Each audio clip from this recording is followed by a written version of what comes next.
ഇന്ന് തന്നെ ഡൗൺലോഡ് ചെയ്യൂ. കാണൂ നിങ്ങളുടെ ഫേവറേറ്റ് ഷോസ്. പ്രകാശേട്ടൻ പറഞ്ഞ ഈ വീടിന്റെ കഥയ്ക്ക് ഒരു ലോജിക് ഇല്ലല്ലോ. കോൺട്രാക്ടർക്ക് അഡ്വാൻസ് കൊടുത്ത് വീട് വെക്കാം, ശരി. അത് വെച്ച് ലോൺ എടുത്തിട്ട് കോൺട്രാക്ടർക്ക് പൈസയും കൊടുക്കാം. അതെ, അതിലെന്തൊരു ലോജിക് കുറവ്? വീട് വെക്കാൻ സ്ഥലം വേണ്ടേ?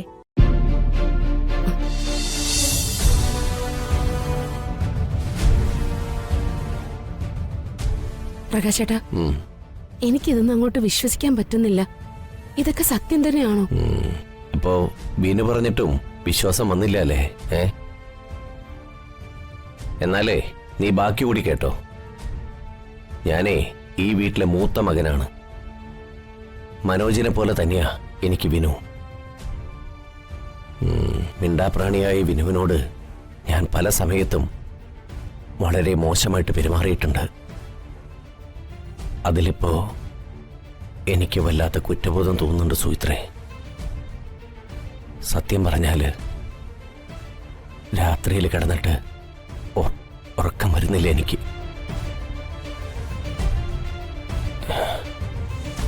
ഞാൻ പറയണ സത്യ, നീ തന്നെ ഒന്ന് ആലോചിച്ച് നോക്ക്. നമ്മുടെ വീട് പണി പൂർത്തിയായി വരുന്നു. മനോജിന് അവന്റെ അമ്മായിച്ചൻ വീട് വാങ്ങിക്കൊടുത്തിട്ടുണ്ട്. അവന്റെ സർവ്വ ചെലവുകളും കുറുപ്പ് സാറ് നോക്കിക്കൊള്ളൂ. പക്ഷേ വിനുവിന് എന്തുണ്ടടി? വിനുവിനും വേണ്ടേ കിടക്കാനൊരു വീട്?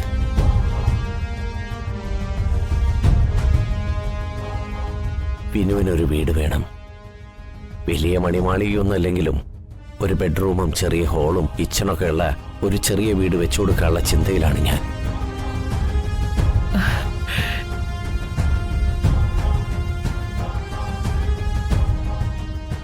നമ്മുടെ വീട് പണിയുന്ന കോൺട്രാക്ടറോട് കാര്യം ഞാൻ പറഞ്ഞിട്ടുണ്ട്. പക്ഷേ അയാൾക്ക് അഡ്വാൻസ് കൊടുക്കണം. ആദ്യം അതിനുള്ള പണം കണ്ടെത്തണം. എൻ്റെ 2-3 കൂട്ടുകാരോട് ഞാൻ പൈസ ചോദിച്ചിട്ടുണ്ട്. പലിശ കൊടുക്കേണ്ടി വരും. അത് സാരില്ല. പൈസ കിട്ടിയാലുടൻ നല്ലൊരു ദിവസം നോക്കി കുറ്റിയടിച്ച് വീടിന്റെ പണി തുടങ്ങാൻ പറയണം.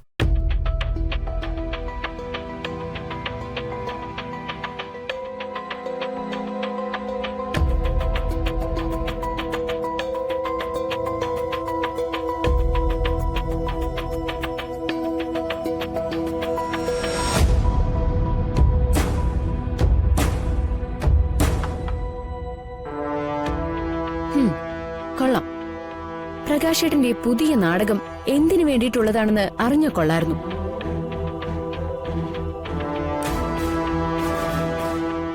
ഇന്നലെ വരെ ശത്രുവായി കണ്ട് ഇല്ലാത്ത മോഷണക്കുറ്റം മീനാക്ഷിയുടെ തലയിൽ കെട്ടിവെച്ച് മീനാക്ഷിയെ അടിച്ച് പുറത്താക്കിയതൊന്നും ഇവിടെ ആരും മറന്നിട്ടൊന്നുമില്ല. വന്ദനെ, അന്ന് വിനുവിനോട് ഞാൻ ചെയ്തതിന്റെ പ്രാശ്ചിത്തമാണെന്ന് കൂട്ടിക്കോളൂ.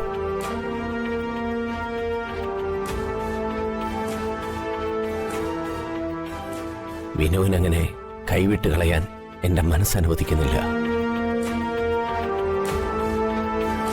തൽക്കാലത്തേക്ക് വിനുവിന് സ്വന്തം കാലിൽ നിൽക്കാനുള്ള ഒരു കൈത്താങ്ങ്, അത്രയും ഞാൻ ഉദ്ദേശിച്ചിട്ടുള്ളൂ.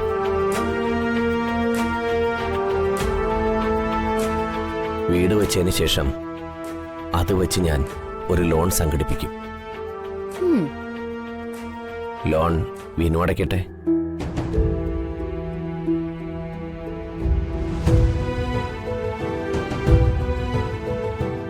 പ്രകാശ, നീ ഇങ്ങനെ വിനുവിന്റെ കാര്യത്തിൽ ചിന്തിക്കുമെന്ന് പോലും ഞാൻ കരുതിയില്ല. ഇത് ആത്മാർത്ഥമായിട്ടാണെങ്കിൽ നിനക്ക് 1 കോടി പുണ്യം കിട്ടും. എല്ലാവരും ഉണ്ടായിരുന്നോ? ഈ നിൽക്കുന്ന വിനു എന്റെ കൂടപ്പിറപ്പല്ലേ അമ്മേ? മൂത്ത സഹോദരൻ എന്ന നിലയില് ഞാൻ വേണ്ടേ അവനെ സഹായിക്കാൻ? അല്ല പ്രകാശേട്ടാ, പ്രകാശേട്ടൻ പറഞ്ഞ ഈ വീടിന്റെ കഥയ്ക്ക് ഒരു ലോജിക് ഇല്ലല്ലോ.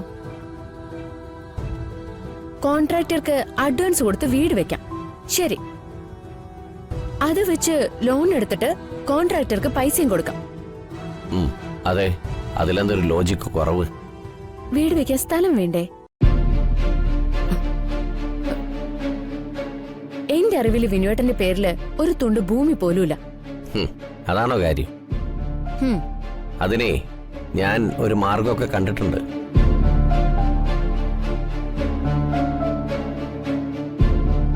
ആദ്യം ഞാൻ തന്നെ കുറച്ച് പൈസ മറച്ച് ഒരു 5 സെന്റ് സ്ഥലം വിനുവിന്റെ പേരിൽ വാങ്ങും.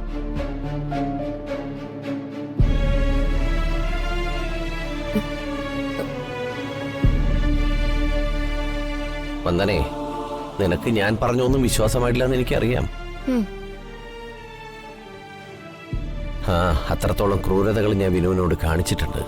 പക്ഷേ ഇന്നു മുതൽ അങ്ങനെയല്ല. വിനുവിനെ എനിക്ക് സഹായിക്കണം, ഒരേട്ടന്റെ സ്ഥാനത്ത് നിന്ന്.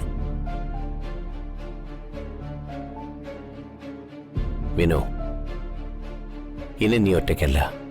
എന്തിനും ഏതിനും ഞാൻ കൂടെ ഉണ്ടാവും. വിശ്വസിക്കാം.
ജഗൻ നല്ല ഉറക്കത്തിലാ. ഇന്നലെ കടയിൽ നിന്ന് വന്നപ്പോ ഒത്തിരി വൈകി. പോരാത്തതിന് ആന്റിബയോട്ടിക് മരുന്നിന്റെ നല്ല ക്ഷീണമുണ്ട് പാവത്തിന്. വിനുവേട്ടൻ വന്നത് അറിഞ്ഞിട്ടില്ല. ദീമോളോ? അവളും ഉറക്കുവാ. ഇന്നേ സ്കൂളൊന്നും ഇല്ലല്ലോ വിനുവേട്ടാ. ഞാനേ 2 ആളെയും വിളിക്കാം. അല്ല വിനുമോനെ, നിനക്കൊന്ന് ജോലിക്ക് പോണ്ടേ?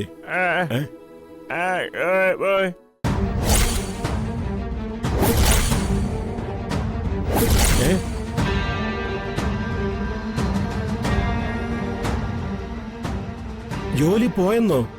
എന്തു പറ്റി മോനെ? മാധവേട്ട, ഇനി അതൊന്നും ചോദിച്ച് വിനുവിനെ വെറുതെ സങ്കടപ്പെടുത്തണ്ട. മോനെ, നീ വിഷമിക്കണ്ട. ഇതല്ലെങ്കിൽ മറ്റൊരു ജോലി ജഗൻ ശരിയാക്കി തരും.